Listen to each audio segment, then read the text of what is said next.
சிவாய நமஹ. முப்போதும் திருமேனி தீண்டும் ஆதிசைவர்கள் குலத்தில் சுந்தரமூர்த்தி சுவாமிகளினுடைய வழி தோன்றல் திருவான்மையூர் அடியாருக்கு அடியன் சந்தோஷ் திருமேனி சிவாச்சாரியார். நெக்ஸ்ட் ஜென் நேயர்கள் அனைவருக்கும் அன்பான வணக்கங்க. இந்த இதில் ஐப்பசி மாதத்தினுடைய 12 ராசிகள் மேஷம், ரிஷபம், மிதுனம், கடகம், சிம்மம், கன்னி, துலாம், விருச்சிகம், தனுசு, மகரம், கும்பம், மீனம் அப்படிங்கிற அந்த 12 ராசிகளுக்கு உண்டான பலனை பார்ப்போம். அதுக்கு முன்னாடி இந்த ஐப்பசி மாதம் பார்த்திங்கன்னா அற்புதமான பல நல்ல விஷயங்களையும் நல்ல கிரக மாளிகையாக பல விஷயங்களை தரக்கூடிய ஒரு அமைப்பில் இருக்குது. இந்த மாதத்துடைய கிரகநிலையை பார்த்திங்க அப்படின்னா கடகத்திலே குரு பகவான் அதிசாரத்தில் போயிட்டுருக்காருங்க. அதேமாதிரி கேது பகவான் பார்த்திங்கன்னா சிம்ம ராசியில் இருக்கார். சுக்கிர பகவான் பார்த்திங்கன்னா கன்னி ராசியில் இருக்கார். ஆனால் நவம்பர் மாதம் 3ஆம் தேதி பார்த்திங்க அப்படின்னா அதே சுக்கிர பகவான் தன்னுடைய சொந்த வீடாக இருக்கக்கூடிய துலா ராசிக்கு மாறுறாரு. சூரிய பகவான் துளாராசியில் தான் இந்த மாதம் முழுவதுமே போயிட்டுருக்காரு. புத பகவான் இந்த மாதம் முழுவதுமே துளாராசியில் போயிட்டுருக்காரு. ஆனால் புத பகவான் பார்த்திங்க அப்படின்னா இந்த மாதம் 27ஆம் தேதி அக்டோபர் மாதம் 27ஆம் தேதி அவர் நார்மல் அவருடைய பிளானட்டரி பொசிஷன்லேருந்து வக்ர பிளானட்டரி பொசிஷன், அதாவது ரிட்டோகிரேட் பிளானட்டரி பொசிஷன் சொல்லுவாங்க, அதுக்கு மாறுறாரு. அதே மாதிரி செவ்வாய் பகவான் பார்த்திங்கன்னா அக்டோபர் மாதம் 27ஆம் தேதி துலா ராசியிலேருந்து தன்னுடைய சொந்த வீடாக இருக்கக்கூடிய விருச்சிக ராசிக்கு மாறுறாருங்க. இந்த மாதம் முழுவதுமே சனி பகவான் தன்னுடைய சொந்த வீடாக இருக்கக்கூடிய கும்பத்திலே வக்ரகதியிலே போயிட்டுருக்கிறார். ராகு பகவானும் அவருடன் சேர்ந்தே போயிட்டுருக்காரு. அதுமாதிரி இந்த மாதம் பார்த்திங்கன்னா ஒரு நல்ல அமைப்பு என்னென்னு பார்த்தீங்கன்னா செவ்வாய் பகவான் தன்னுடைய சொந்த வீட்டுக்கு வர போகிறாரு. சனி பகவான் ஆல்ரெடி தன்னுடைய சொந்த வீட்டில் இருக்கார்.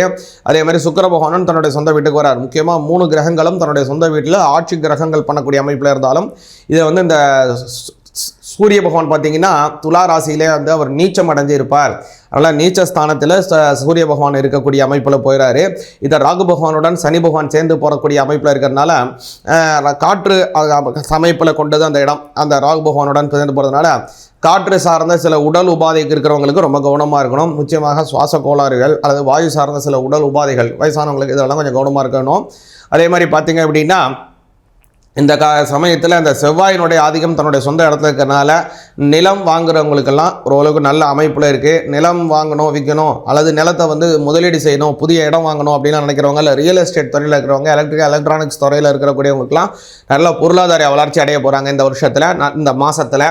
அதனால் ஒரு நல்ல அமைப்பு இருக்குது. குறிப்பாக இந்த மாதம் பார்த்திங்கன்னா அருமையான பல நல்ல விஷயங்களை கொண்ட நல்ல மாதமாக இருக்குது. நிறையா பண்டிகைகள் இருக்கக்கூடிய மாதமாக இருக்குது. அதாவது இந்த ஐப்பசி மாதத்தில் முதல் நாள், அதாவது பார்த்திங்கன்னா 18ஆம் தேதி, அதாவது சனிக்கிழமை பார்த்திங்க அப்படின்னா சிவபெருமானுக்கு உகந்த பிரதோஷம் வருது.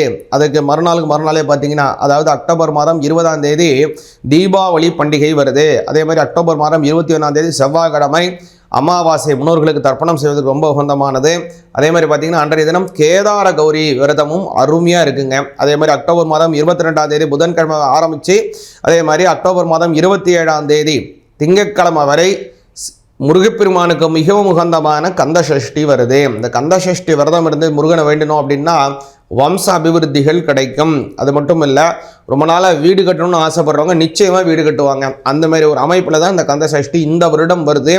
அதற்கு மறுநாளே பார்த்திங்கன்னா 28ஆம் தேதி அக்டோபர் மாதம் செவ்வாய்க்கிழமை பார்த்திங்கன்னா அதாவது வாஸ்து நாள் வருது. புதிய வீடு கட்டுறதுக்கோ அல்லது ஏற்கனவே இருக்கக்கூடிய வீட்டில் ஏதோ ஒரு டெமாலிஷ் பண்ணிட்டு மாற்றுறதுக்கோ அல்லது வீடை எக்ஸ்டெண்ட் பண்ணி கட்டுவதற்கெல்லாம் அந்த மாதிரி வாஸ்து நாளில் அன்றைக்கி ஆரம்பிச்சிங்கன்னா ரொம்ப நல்லது இருக்கும். அன்றைய தினம் பார்த்திங்கன்னா காலை 7:48லேருந்து 8:18 காலை 8:18 வரைக்கும் இந்த வாஸ்து புருஷன் நித்திரை விட்டு எழக்கூடிய நேரம் இருக்குது. அந்த சமயத்தில் அதை ஆரம்பிங்க. அடுத்தது பார்த்திங்கன்னா நவம்பர் மாதம் 2ஆம் தேதி ஞாயிற்றுக்கிழமை பெருமாளுக்கு உகந்த ஏகாதசி வருது. அதே மாதிரி நவம்பர் மாதம் 3ஆம் தேதி திங்கட்கிழமையில் சோம பிரதோஷம் வருதுங்க. திங்கட்கிழமையில் வரக்கூடிய பிரதோஷம் ரொம்ப சிறப்பானது. கர்ம வினை தோஷங்களை போக்கக்கூடியது, பித்ரு தோஷங்களை போக்கக்கூடியது. அன்றைய தினம் சிவபெருமான வழிபாடு செய்கிறது. நவம்பர் மாதம் 5ஆம் தேதி பார்த்தீங்க அப்படின்னா பௌர்ணமியும் வருது. சிவபெருமானுக்கு அன்னாபிஷேகம் செய்யக்கூடிய நாளாகவும் வருதுங்க.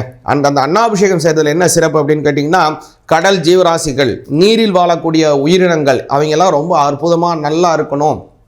அதே போல் நீர் நமக்கு நல்லா கிடைக்கணும், விவசாயம் செழுமையாக இருக்கணும் அப்படிங்கிறது எல்லா விதமான தத்துவத்தையும் சேர்ந்தது தான் இந்த அன்னாபிஷேகம். இந்த அன்னாபிஷேகத்தில் போய் நம்ம சுவாமிக்கு செய்யக்கூடிய அன்னாபிஷேகத்தை வழிபாடு செய்தோம்னா நமக்கு சத்தான உணவுப் பொருள் கிடைக்கும், நல்ல ஆரோக்கியமான வாழ்க்கை கிடைக்கும், தேக ஆரோக்கியம் கிடைக்கும், நல்ல சுபிக்ஷத்தை தரக்கூடியது. அதனால் அதை மிஸ் பண்ணாமல் எல்லாரும் போய் சிவபெருமான வழிபாடு பண்ணுறாங்க. நிறைய தினம் நவம்பர் மாதம் 6ஆம் தேதி பார்த்திங்கன்னா வியாழக்கிழமை முருகப்பெருமானுக்கு உகந்த கிருத்திகை வருது. அதே மாதிரி நவம்பர் மாதம் 8ஆம் தேதி ஞாயிற்றுக்கிழமை பார்த்திங்க அப்படின்னா சங்கடஹர சதுர்த்தி. அன்றைய தினம் இந்த ஐப்பசி மாதத்தில் வரக்கூடிய சங்கடஹர சதுர்த்தி என்ன விசேஷம் அப்படின்னு கேட்டிங்கன்னா அதாவது பிள்ளையாரை நம்ம வழிபாடு செய்தோம் அப்படின்னா விவசாயம் செழுமையாக இருக்கும். வீட்டில் தனங்கள் தானியங்கள் இவங்களுடைய அபிவிருத்தி நல்லா இருக்கும். வீட்டில் நல்ல சுபிக்ஷங்கள் பணங்காசுகள் கையில் சேரக்கூடிய அனுகிரகத்தை தருவார். அதே மாதிரி நவம்பர் மாதம் 10ஆம் தேதி பார்த்தீங்கன்னா முருகப்பெருமானுக்கு உகந்தமான கிருஷ்ணபக்ஷ சஷ்டி வருது. நவம்பர் மாதம் 15ஆம் தேதி பெருமாளுக்கு உகந்த ஏகாதசி. அதே மாதிரி நவம்பர் மாதம் 16ஆம் தேதி கடைமுக தீர்த்தவாரி. இந்த கடைமுகம் அப்படிங்கிறது 30 நாளும் நம்ம காவேரியில் குளிக்க இருக்கிறது இந்த துலா மாதத்தில் ரொம்ப சிறப்பானது. இந்த 30 நாளும் குளிக்க முடியலனாலும் கூட இந்த 30வது நாளாக இருக்கக்கூடிய கடைசி நாளில் போய் காவேரியில் குளித்தால் ரொம்ப அற்புதமான நல்ல பலன்கள் கிடைக்கும். இகபர சௌபாகியங்கள் கிடைக்கும். அருளோடு பொருளோடும் சகல சௌபாகியங்களையும் தரக்கூடியது இந்த தினம் காவேரியிலே ஸ்நானம் பண்ணுவது. அதனால தான் காவேரி மகாத்மியம் இதை பற்றி ரொம்ப விரிவாக சொல்லுதுங்க. அப்பேற்பட்டதானது அந்த கடைமுகம் இந்த மாதம் இந்த வருடம் பார்த்தீங்கன்னா 16ஆம் தேதி நவம்பர் மாதம் 16ஆம் தேதி ஞாயிற்றுக்கிழமையில் வருது. இப்படியாக இந்த மாதம் ரொம்ப அற்புதமான நல்ல மாதமாக வருதுங்க. இந்த மாதம் உங்களுடைய ராசிக்கு எப்படி இருக்குங்கிறத கொஞ்சம் பிரத்யேகமாக பார்ப்போம். மிதுன ராசி ஆகிய உங்களுக்கு இந்த ஐப்பசி மாதம் விசுவாவசு வருஷம் 2025 எப்படி இருக்குங்கிறத நல்லா கவனிங்க. இந்த மாதத்தில் உங்களுக்கு ஒரு பெரிய ஒரு சாதகம் என்னன்னு கேட்டிங்கன்னா சூரிய பகவான் தான். அவர் 5ஆம் இடத்துல போகிறாரு. அவர் நீச்சம் ஆயிட்டாரே அப்படின்னு நினைக்காதீங்க. நீச்சம் அடைஞ்சாலும் கூட அது ஒரு நல்ல அமைப்பில் தான் போகிறாரு. குறிப்பாக சொல்லணும் அப்படின்னா அந்த சூரிய பகவான் உங்களுக்கு 3க்கு உடையவர். அந்த 3க்கு உடைய சூரிய பகவான் 5ஆம் இடத்துல நீச்சமடைவது நல்லது. முக்கியமாக சொல்லணும்னா குழந்தை பாக்கியத்தை கொடுக்கும். 5ஆம் இடம் குழந்தை பாக்கியம். அதுக்கப்புறம் உங்களுடைய மன விருப்பம், அதாவது காதல் சம்பந்தப்பட்ட விவகாரங்களுக்கும் 5ஆம் இடம். இப்போது 5ஆம் இடத்துல 3ஆம் அதிபதி போகிறதுனால இதில் என்ன நன்மைன்னு கேட்டிங்கன்னா, ரொம்ப நாளாக யாராவது நீங்கள் விரும்பிகிட்டு இருக்கீங்க, இல்லை உங்களுக்கும் அவங்களுக்கும் அந்த பார்ட்னருக்கும் ஒரு நல்ல ஒரு புரிதல் இருக்குது, நல்ல ஒரு அண்டர்ஸ்டாண்டிங் இருக்குது. அதை ஒரு ப்ரப்போஸ் பண்ணியோ அல்லது அதை முன்மொழிஞ்சோ அதை ஒரு இது பண்ணியோ நாங்கள் 2 பேரும் ஒரு காதல் வாழ்க்கையை ஆரம்பிக்கணும், நாங்கள் 2 பேரும் ஒரு சந்தோஷமான ஒரு அமைப்பை ஏற்படுத்திக்கணும், அதை நாங்கள் எங்களுடைய இதை உள்ளத்தில் இருக்கக்கூடிய ஆசைகளை வெளிப்படுத்தணும், அதற்கு சாதகமாக இருக்குமா பாதகமாக இருக்குமா அப்படின்னு நாங்கள் ரொம்ப நாளாக தயக்கத்திலே இருந்து கொண்டு இருக்கீங்க அப்படின்னா இந்த ஐப்பசி மாதம் அதை உங்களுக்கு சாதகமான மாதமாக இருக்குது. அதை நீங்கள் பரிபூர்ணமாக உங்களுடைய ஆசைகளை வெளிப்படுத்தி அதை நீங்கள் உங்களுக்கு உண்டானபடியான வாழ்க்கை துணைவரை நீங்கள் தேர்ந்தெடுத்து கொள்வதற்கான ஒரு நல்ல அமைப்பு இந்த ஐப்பசி மாதத்தில் இருக்குது. அதனால் அது மாதிரி இருக்கக்கூடிய மிதுன ராசிக்காரங்க இந்த மாதத்தை பயன்படுத்தி கொள்ள வேண்டும். ஏன்னா 5ஆம் இடத்துல 3ஆம் பாவத்திற்குடையவர் போகிறதுனால நல்ல ஒரு உயர்வான நல்ல மாற்றங்கள் இந்த மாதத்தில் இருக்கும். இது ஒரு பெரிய ப்ளஸ் ஃபஸ்ட்டு. அடுத்தது கவனிச்சிங்க அப்படின்னா குழந்தை இல்லாதவர்களுக்கு குழந்தை பாக்கியம் கிடைக்கும். நல்ல ஒரு குழந்தை பாக்கியம் வேணும். ரொம்ப நாளாக கல்யாணம் ஆகி ரொம்ப வருஷங்கள் ஆயிடுச்சுங்க, ஆனால் எங்களுக்கு குழந்தை பாக்கியமே இல்லை, எப்போ தான் எங்களுக்கு குழந்தை பாக்கியம் கிடைக்கும் அப்படின்னு நாங்கள் ரொம்ப ஏங்கிக்கிட்டு இருக்கோம். எங்களுக்கு அடுத்து கல்யாணம் பண்ணவங்களுக்கெல்லாம் குழந்தை இருக்குது, எல்லாருக்கும் கடவுள் கொடுக்குறாரு, ஆனால் எங்களுக்கு எப்போ தான் கொடுப்பாரு அப்படின்னு இயங்கக்கூடியவங்களாக இருக்கலாம்.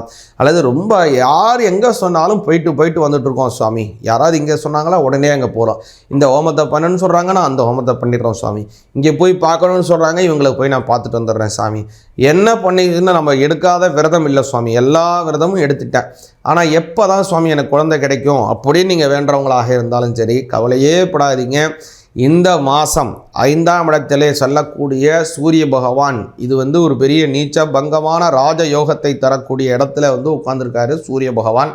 அதனால் மிதுன ராசிக்காரங்களுக்கு கல்யாணமாகி ரொம்ப நாளாக குழந்தை இல்லாதவங்களுக்கு நிச்சயமாக ஒரு குழந்தை பாக்கியத்தை ஏற்படுத்தி கொடுப்பார் சூரிய பகவான். அதில் எல்லாளவும் சந்தேகம் இல்லாதபடியானபடியே இருக்கார் சூரிய பகவான். அடுத்ததாக பார்த்தீங்கன்னா உங்களுக்கு இந்த சுக்கிர பகவானை சொல்லணும். இந்த 5ஆம் இடத்துல பல கிரகங்கள் உங்களுக்கு நல்ல வேலையை செய்யுது. புத பகவானா அதிலே தான் உட்காந்துருக்காரு. 4ஆம் அதிபதி 3ஆம் அதிபதி 5ஆம் இடத்துல போய் உட்கார்றாரு. இப்போ அதில் மேலும் கவனிச்சிங்கன்னா சுக்கிர பகவானும் அங்கே போய் ஜாயின் அடிக்கிறார். நவம்பர் 3ஆம் தேதி அவரும் போய் அங்கே சுக்கிரனும் போய் உட்காந்துக்கிறார். சுக்கிர பகவானுக்கு என்ன ஒரு சிறப்புன்னா 5க்கு உடையவரே சுக்கிரன் தான். உங்களுக்கு 5ஆம் பாவத்திற்கு உடையவரே அவர் தான். அவர் அந்த இடத்துல உட்கார்ந்ததுனால மேலும் அந்த பலன்களை நல்லபடியாக செய்வார். அதாவது எப்படி சொல்கிறது அப்படின்னா இப்போ நீங்கள் டாக்டர்கிட்ட போகிறோம், நிறைய விஷயங்கள் பார்க்குறோம். நிறைய பேர் டாக்டர் சில சமயத்தில் நர்ஸு போடுறாங்க, கம்பவுண்டர் போடுறாங்க, அந்த டாக்டரே ஊசி போடுறாங்க. நிறைய இடத்துல இதுமாரி நம்ம பார்த்துட்ருக்கோம். ஆனால் அந்த டாக்டரே இந்த ஊசியை போட்டால் அது எப்படி சிறப்பாக இருக்கும்? அதே மாதிரி அந்த தானத்திற்கு உடையவரே அந்த இடத்துக்கு வர்றதுனால அந்த வேலையை அவர் செழுமையாகவும் செம்மையாகவும் சீராகவும் முழுமையாகவும் செய்வார். ஏன்னா அவர் தன்னுடைய வேலையை செய்ய வேண்டிய இடத்துக்கு அவரே உட்கார்றாரு. அப்போ அந்த வேலையை அவரே செஞ்சிருவார். அதனால் அற்புதமான நல்ல பலன்கள் மிதுன ராசிக்காரங்களுக்கு கிடைக்க போகுது. அடுத்தது பார்த்தீங்கன்னா, உங்களுடைய 6ஆம் இடத்திற்கு வரக்கூடிய செவ்வாய் பகவான் 5 கூடியவர் 6ல் போகிறது மிதுன ராசிக்காரங்களுக்கு ரொம்ப நல்லது. ஏதோ ஒரு அடிப்படையில் நல்லதுன்னா, கடன் சுமை குறையும். ரொம்ப நாளாக கடன் இருக்குங்க, நிறையா வட்டி கட்டியாச்சு, அசலுக்கு மேலே வட்டியை கட்டிட்டேன், ஆனால் இந்த கடன் தொல்லை போகவே இல்லை. இதான் மிதுன ராசிக்காரங்க ரொம்ப நாளாக இருக்கக்கூடிய அங்கலாய்ப்பு. ஆல்ரெடி அவர் அஷ்டம சனி ஆரம்பித்ததுலேருந்தே சரி கிடையாது மிதுன ராசிக்காரங்களுக்குலாம். இப்போ தான் கொஞ்சம் மாறி மாறி நல்ல விஷயங்கள் வந்துக்கிட்டு இருக்குது மிதுன ராசிக்காரங்களுக்கு.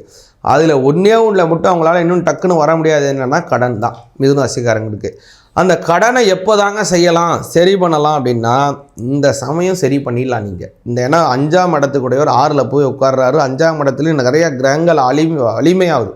கடன் சுமையே குறைக்கலாம். நீங்கள் முக்கியமாக இந்த காலத்தில் நீங்கள் யாரை வழிபாடு செய்யணும் அப்படின்னு பார்த்தீங்கன்னா, பிள்ளையாரை வழிபாடு பண்ணுங்கள்.